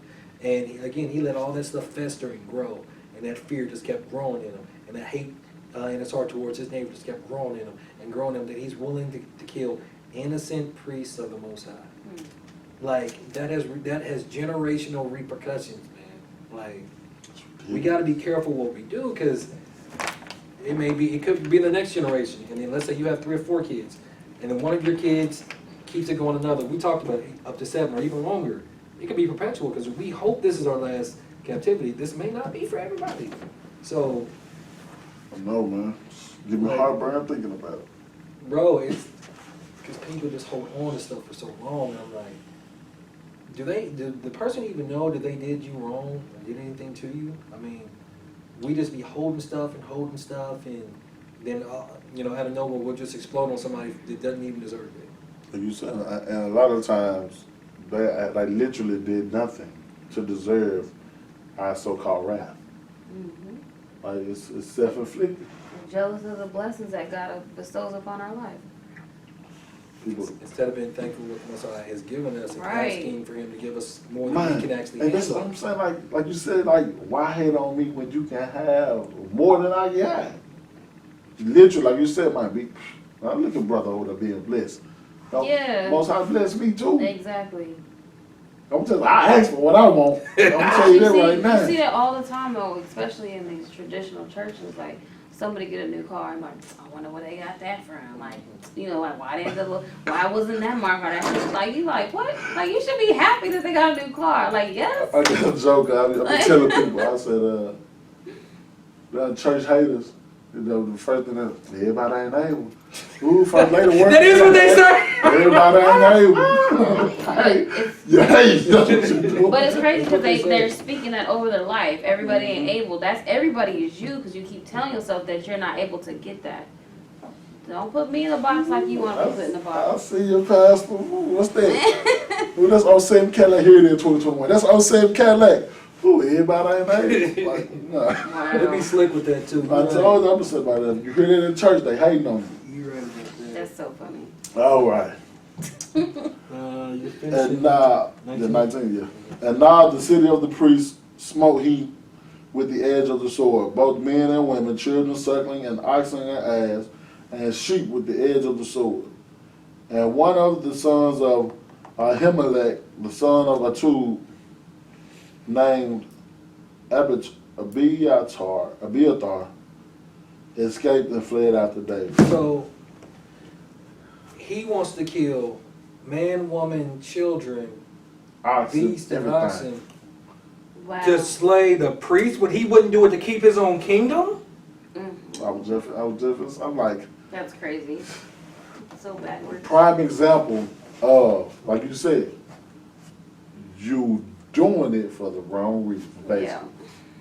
You want to follow the commandment to save your life, but to destroy your life, you're going to go to hell and back, as they say. For You real. literally gonna do the most to destroy your life versus saving or setting yourself up. Ignorant. Ignorant. That's what that is. Yeah. Man, boy, these people so stiff necked, I tell you. They still are. They still among us. Man. All right, let's go to 1 Samuel 24. You got this, Jessica? The whole one. Yeah, I'll read half. I want to read like the first 10. I'll read from there. And it came to pass when Saul was returned from following the Philistines, that it was told him, saying, Behold, David is in the wilderness of Engedi. Then Saul told 3,000 chosen men out of all Israel, and went to seek David and his men upon the rocks of the wild goats. And he came to the sheep. What? Sheepcoats. Sheepcoats. It's like coyotes, sheepcoats. By the way, where was the cave, and Saul went in to cover his feet, and David and his men remained in the sides of the cave. And the men of David said unto him, Behold the day of which the Lord said unto thee, Behold, I will deliver thine enemy into thy hand, that thou mayest do to him as it shall seem good unto thee. Then David arose and cut off the skirt of Saul's robe. So, privately. real quick, so what should David do without reading for? What should David do? Like if somebody kept coming at you trying to kill you without a cause. You gotta protect yourself. Say what? You gotta protect yourself. Get a bullet right there, boom, boom. I'm saying though. Okay, keep going. Privily, okay. And it came to pass afterwards that David's heart smote him, because he had cut off Saul's skirt. And he said unto his men, The Most High forbid that I should do this thing unto my master. The Most High is anointed to stretch forth my hand against him, seeing he is the anointed of the Most High. Because he was meek, and he had a clean and contrite heart, just like Moshe. Remember, because Moshe, he could have been like, no, you go ahead and slay all these people, this and that. He kept, being in between them and kept fighting and Right. defending them to the Most High. David, he could have killed Saul right here. And he's like, no, man, now, what do I look like touching the Most High's Mashiach or anointed? What do I look like doing? No, I'm not. That's why he had so much protection over him. It was what was in his heart. And he still didn't have hate in his heart at this point. That's why his seed will live forever. It's crazy because, like earlier, it tells you how, as it was spoken unto David, or the Most High, like said unto David, like he would deliver thine enemy. So this man coming to seek David, but like that's him, like that's the Most High deliver him on the platter for you. Here you go, here you go. Like you said, he had so much meekness in his heart. He was like, nah, I can't do it. Like he cut the robe off, and he was like, he felt bad about that. Mm-hmm. This man was trying to kill you for how long? Bro. By years at least. You know word had to get back about what he did to those innocent priests. Like, man. Come on, man, he killed the whole. Man, he get them. I know he out for me. This is my You know time. what I'm saying? Like, man, you know who you got. Say what? Yeah. Oh, man. Okay, go ahead. So David stayed his servants with these words, and suffered them not to rise against Saul. But Saul rose up out of the cave and went on his way.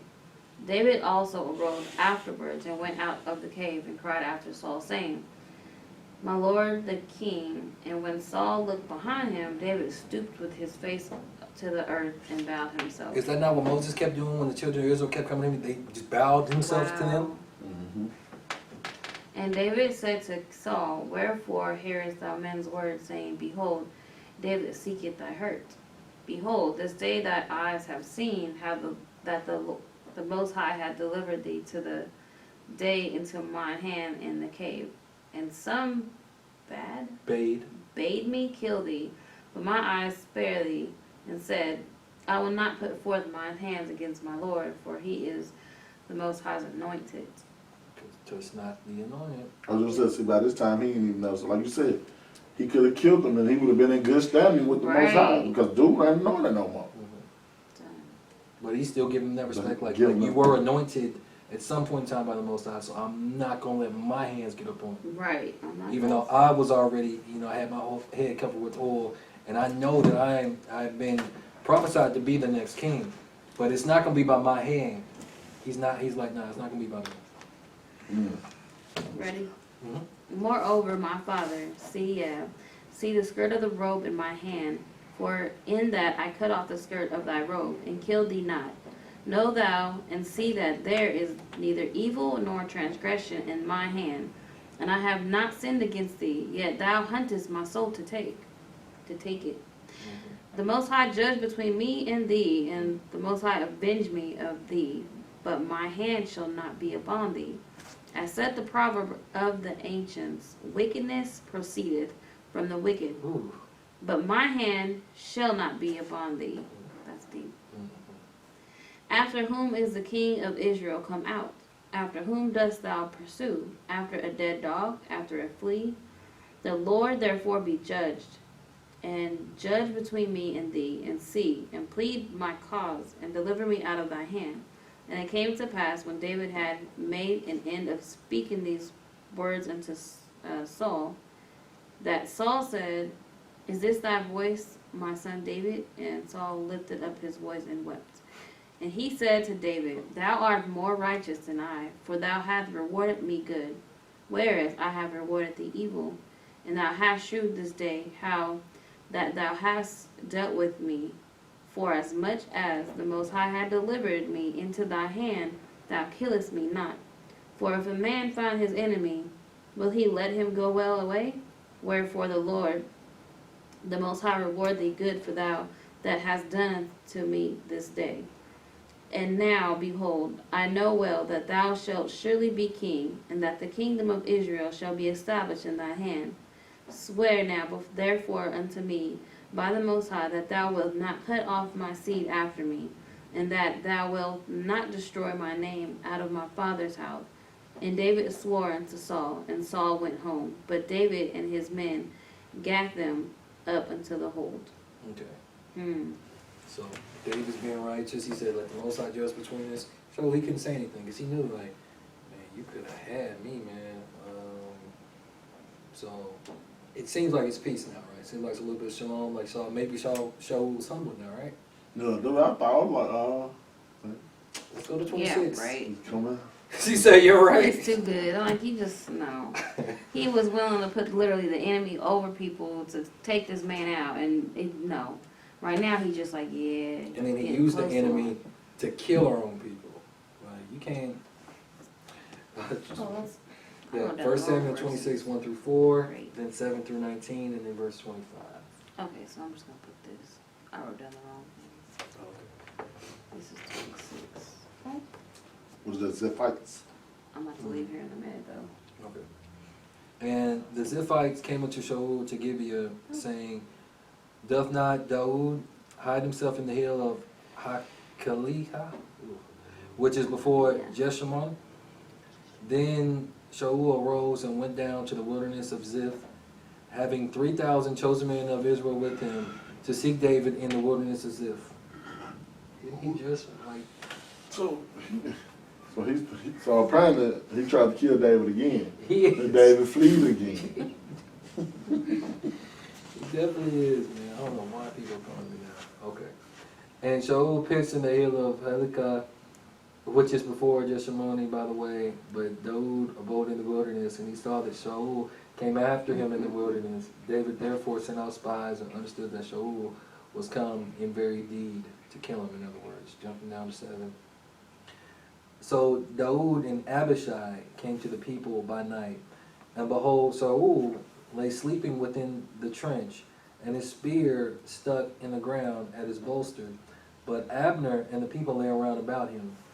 Then said Abishai to Daud, Elohim hath delivered thine enemy into thine hand this day.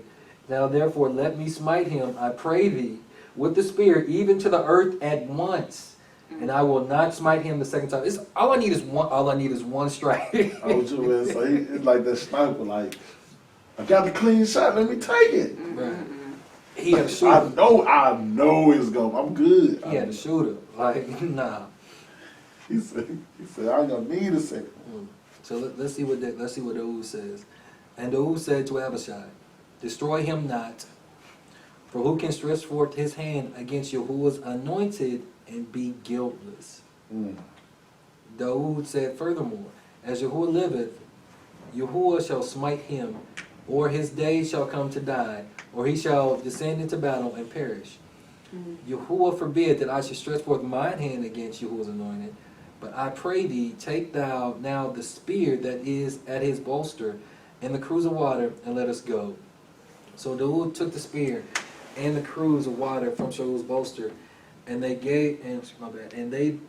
gat them away, and no man saw it, nor knew it, neither awake, for they were all asleep, because a deep sleep from Yahuwah was fallen upon them. Then Daud went over to the other side, and stood on top of an hill, afar off, a great space being between them. And Daud cried to the people, and to Abner the son of Ner, saying, Answerest thou not, Abner? Then Abner answered and said, Who art thou that cries to the king? And Daud said to Abner, Art not thou a valiant man? And who is like to thee in Yisrael? Wherefore then hast thou not kept thy word, kept Yahuwah thy king, the king, kept thy master the king? For there came of one of the people in to destroy the king, thy master. This thing is not good that thou hast done. As Yahuwah liveth, you are worthy to die, because you have not kept your master, and Yahuwah's anointed. And now see where the king's spear is, in the cruse of water that was at his bolster. And Shaul knew David's voice, and said, Is this thy voice, my son David? How you gonna call him your son now? My son. And Daud said, Shalom says, It is my voice, my master, O king. And he said, Wherefore doth my master thus pursue after his servant? For what have I done, or what evil is in mine hand? Now therefore I pray thee, let my master, the king, hear the words of his servant.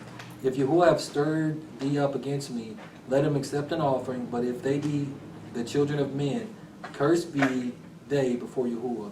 For they have driven me out this day from abiding in the inheritance of Yahuwah, saying, Go serve other Elohim.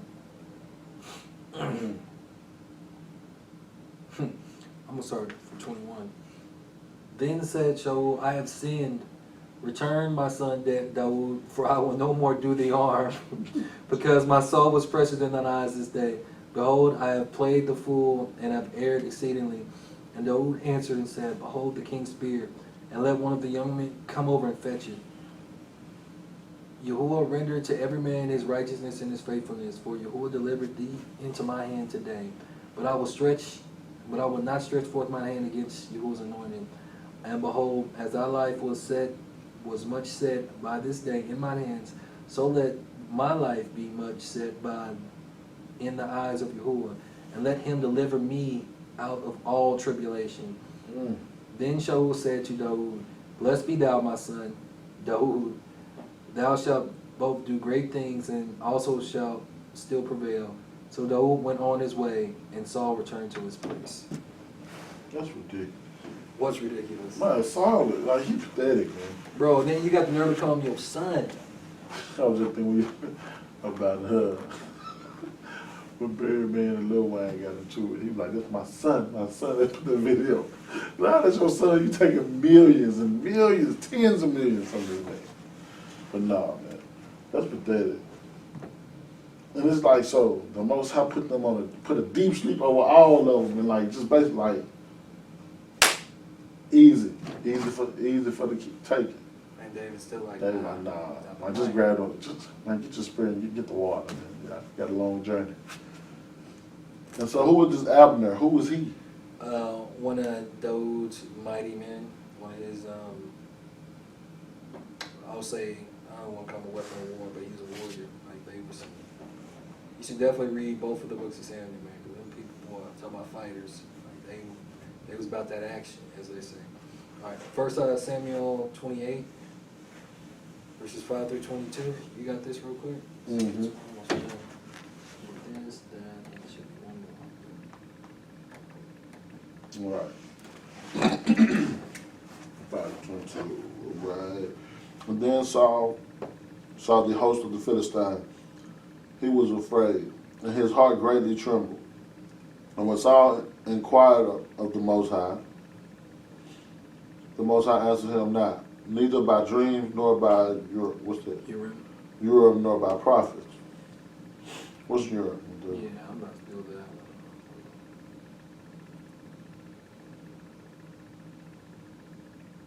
one. Lights. What word are they using for lights? Urim.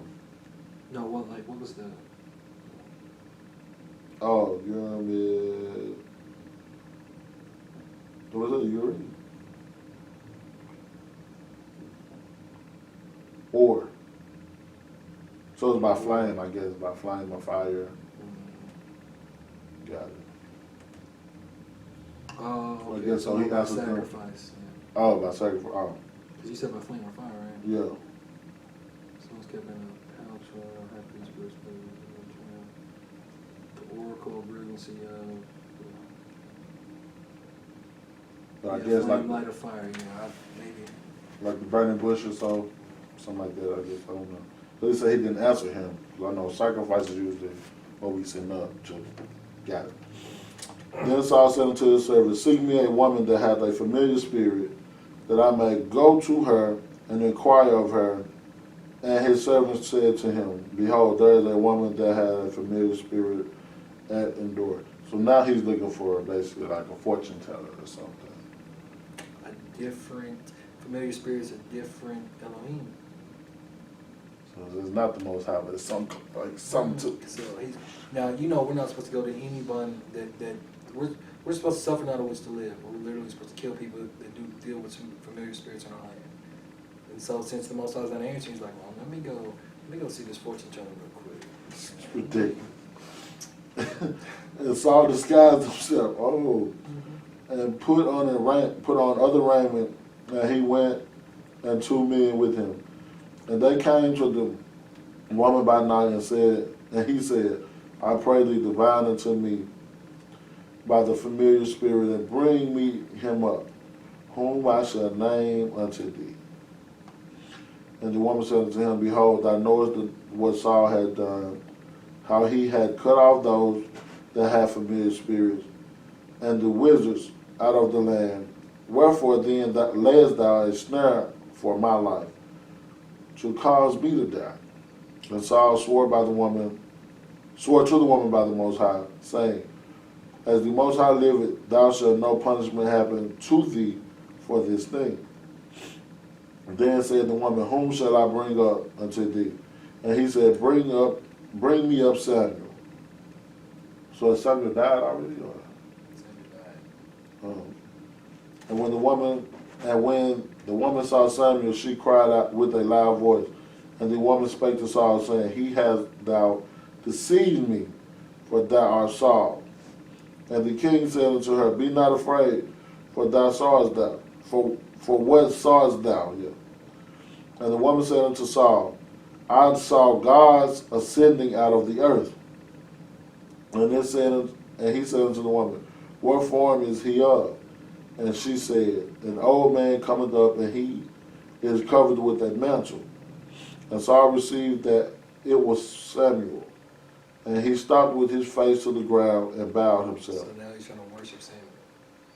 And Samuel said unto Saul, why hast thou disquieted me to bring me up? And Saul answered, I am so distressed, for the Philistines make war against me, and Elohim has departed from me, and answered me no more, neither by prophets nor by dreams. Therefore I have called thee, that thou mayest make known unto me what I shall do.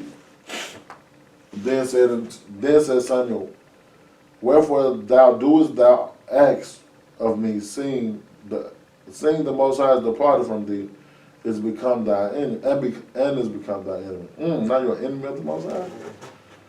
Whew. And the Most High had done to him as he had spoken by me. For the Most High hath rent the kingdom out of thine hand, and given it to thy neighbor, even to David. Because thou obeyest not the voice of the Most High, nor executed his fierce wrath upon Amalek. Therefore the Most High done this thing unto thee this day. Moreover, the Most High will also deliver Israel with thee until thy hand of the Philistine. So he gonna take Israel and you. And tomorrow shall thou and thy sons be with me. What does that mean? Oh yeah, y'all gonna be dead. Y'all gonna be here resting with me. Maybe not resting, but y'all gonna be dead. Right. The Most High also shall deliver the host of Israel into the hands of the Philistines. Then Saul fell straight away all along on the earth. So he laid down. Bruh, now he knows it's for real over with. Like, he was being told before, but now you got told from the dead. Like, oh man. So he fell on his face. Now he laying down. Then Saul fell straight away along from the earth and was so afraid.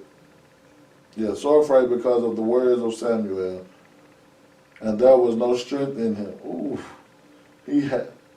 For he had not eaten no bread all day or all night. And the woman came unto Saul and saw that he was sore troubled, and said unto him, Behold, thine handmaid hath obeyed thy voice, and I have put my life in my hand. And I have put my life in my hand, and I have hearkened unto thy words which thou spake unto me. Therefore I shall... Is that 22? Yeah, that's 22. Okay. Therefore I pray thee, hearken thou also unto the voices of thine handmaid, and let me set a morsel of bread before thee, and eat, that thou mayest have strength, for thou goest on thy way. So, now we're coming to the conclusion. So, now notice, because one of Saul's sons, Jonathan, has actually made a covenant, or two different covenants with David. Loves David. You know, everything's all fine and dandy and good. But because of the sins of the father, let's see what ends up happening. Okay. So, 1 Samuel 31. This is a short one. I'll read this real quick. Now the Philistines fought against Yasharel, and the men of Yasharel fled from the Philistines and fell down in Mount Gilboa. And the Philistines followed hard upon Shaul and upon his sons.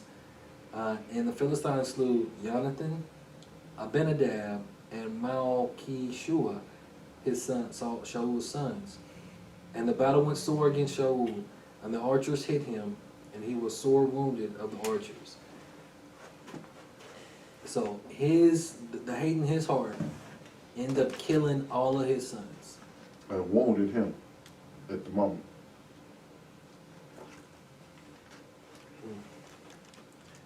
Then, and the battle was sore against all of the archers. And then said Saul unto his armor bearer, Draw thy sword, and thrust me through, lest these uncircumcised come and thrust me through and abuse me. But his armor bearer would not, for he was sore afraid. Therefore Shaul took a sword and fell upon it. So he kills himself. What was up with it, like not wanting to be killed by the enemy? It's an honor thing. You don't want them to be able to say, like, yeah, I slew, you know, this person and their Elohim slew me. You really say, no, I killed myself. Like, no. It's just like, it's an ancient thing, like Easter month. Like. That's crazy. Mm-hmm. And when his armor bearer saw that Shaul was dead, he fell likewise upon his sword and died with him.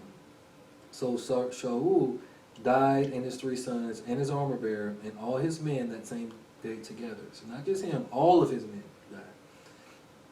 And when the men of Yasharel that were on the other side of the valley, and they that were on the other side of Jordan, saw that the men of Yasharel fled, and that Shaul and his sons were dead, they forsook the cities and fled, and the Philistines came and dwelled in them.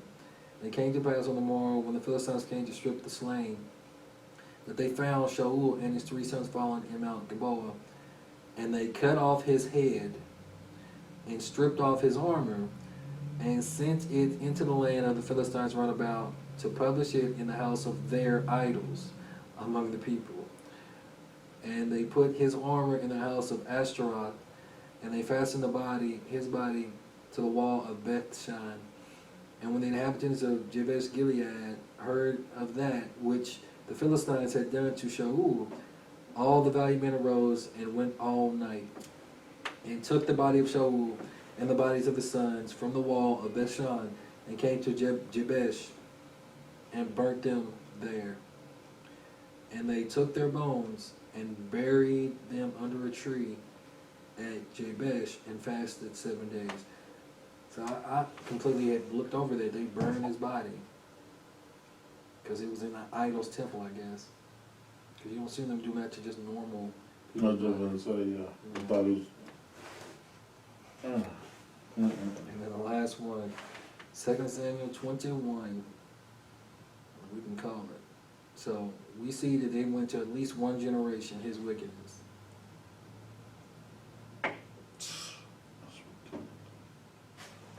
That name's crazy. All right. Let me go. Mm-hmm. Then there was a famine in the days of David 3 years, year after year, and David inquired of the Most High, and the Most High answered, "It is for Saul and for his bloody house, because he slew the Gibeonites." And the king called the Gibeonites and said unto them, "Now the Gibeonites were not of the children of Israel, but of the remnant of the Amorites. And the children of Israel had sworn unto them, and Saul sought to slay them in his zeal of the children of Israel and Judah." So explain this. So it says the children of Israel, like, they were sworn unto the Amorites. No, okay, so, and the king called the Gibeonites and said unto them, now the Gibeonites were not of the children of Israel, but of the remnant of the Amorites. So they're Amorites. And the children had sworn unto them, so they had made a covenant of peace with them, that they weren't going to destroy them or do any kind of harm to them. To specifically the Gibeonites. When Saul killed the Gibeonites, the children of, so now, even though he dead and gone, the There was children a famine of for Israel, 3 years. yeah, the children of Israel got to suffer for that. Got it. Wherefore David said unto the Gibeonites, "What shall I do for you? And wherewith shall I make the atonement, that ye may bless the inheritance of your vow?" And the Gibeonites said unto him, "We shall have no silver nor gold of Saul, nor of his house, neither for us shalt thou kill any man in Israel." And he said, What ye shall say, that will I do for you. So basically, tell me what to do. And they answered to the king. And they answered the king, "The man that consumed us, that devised amongst us, that we shall be destroyed from remaining in any of the coast of Israel. Let 7 men of his sons be delivered unto us, and we will hang them up until the Most High, and give Gibeah of Saul, whom the Most High did choose." And the king said, "I will give them." But the king was a spare Mephibosheth. Mephibosheth, the son of Jonathan, the son of Saul, because of the Most High's oath that was between them, between David and Jonathan, the son of Saul. But the king took the 2 sons of Rizpah, the daughter of Aiah, whom she bore unto Saul, Aramni and Mephibosheth, and the 5 sons of Micaiah, the daughter of Saul. Oh, it's not my David kids, is it? Because because he took her as a wife, right? Right, but no, that's not her. Okay. Whom she brought up from Adriel, the son of Barzillai, the Meholatite. So those are his grandchildren. Yeah, these Saul's grandchildren, yeah. But I didn't, because I know that David, that's the one that loved David. Milcah? That he gave, yeah. And he delivered them into the hands of the Gibeonites. And they hanged them in the hill before the Most High. And they fell all 7 together, and were put to death in the days of the harvest, in the first days in the beginning of the barley harvest. So you mean like this the loving, that he loves so much. And Rizpah, the daughter of Aiah, took sackcloth and spread it for her upon the rock, from the beginning of the harvest until the water dropping. Yeah, we can stop there, but the context is, especially as me and man, you having kids, other people having kids, our actions have serious consequences and for no reason. All of this can be, he lost grandchildren. I mean, of course he dead. He was Saul, but he ain't resting peacefully, But it's just crazy that people really think that it's a light thing and